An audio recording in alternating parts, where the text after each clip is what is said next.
আলহামদুলিল্লাহ, মানে আজকে রোদটা দেখে অনেক ভালো লাগতেছে। রোদের মধ্যে প্রকৃতিটা অনেক সুন্দর হয়ে যায় বৃষ্টির পরে। তো বারান্দাটা ঝাড়ু দিয়ে দিব।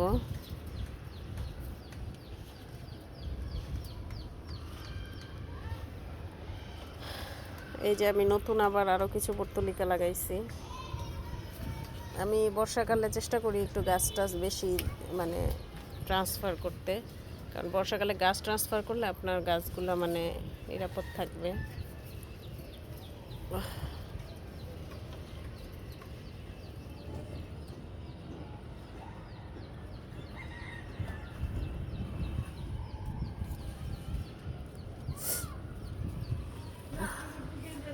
আমার সবচেয়ে প্রিয় হচ্ছে বাগান বিলাস।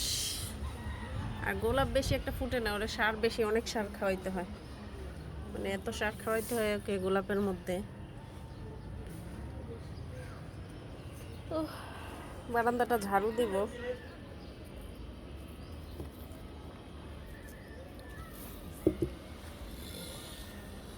ওয়াও, এখানে একটা সাদা ফুল ফুটছে। ব্যালকনি এটা একটু ঝাড়ু দিব।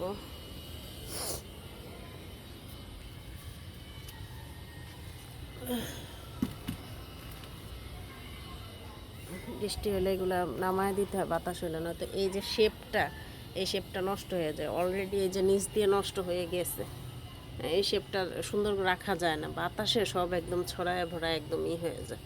এই শেপটা সুন্দর রাখতে বাতাস বেশি ছাড়লে, আর উপরের দিকে একটু বাতাস বেশিই থাকে, 7-8 তলার উপরে একটু বাতাস বেশিই থাকে।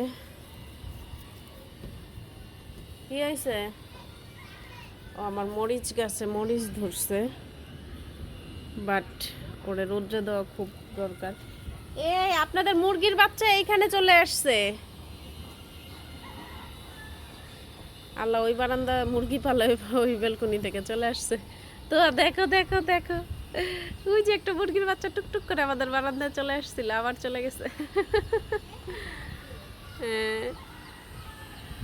ওই বারান্দায় মুরগি পালে ওই পাশের ফ্ল্যাটে। তো আমাদের গাছে দেখো মাশাআল্লাহ অনেক মরিচ হয়েছে।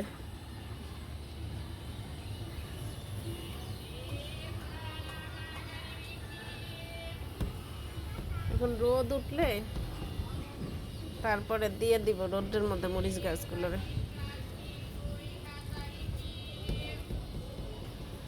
নয়নতারা গাছটারে পানি থেকে বাঁচানোর জন্য এখানে দিয়েছি, বাট নয়নতারা কি যে হয়,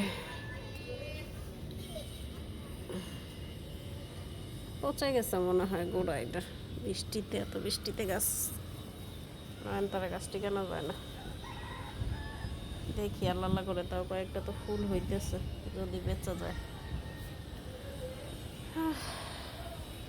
আরে এই গাছ তো মরে বাঁচে, মরে বাঁচে। আমার বেশিরভাগ ইসের খোসার মধ্যে দেখবেন ডিমের খোসা আছে, কারণ ডিমের খোসা আমরা ফেলি না, আমরা এভাবেই করে দিয়ে দিই।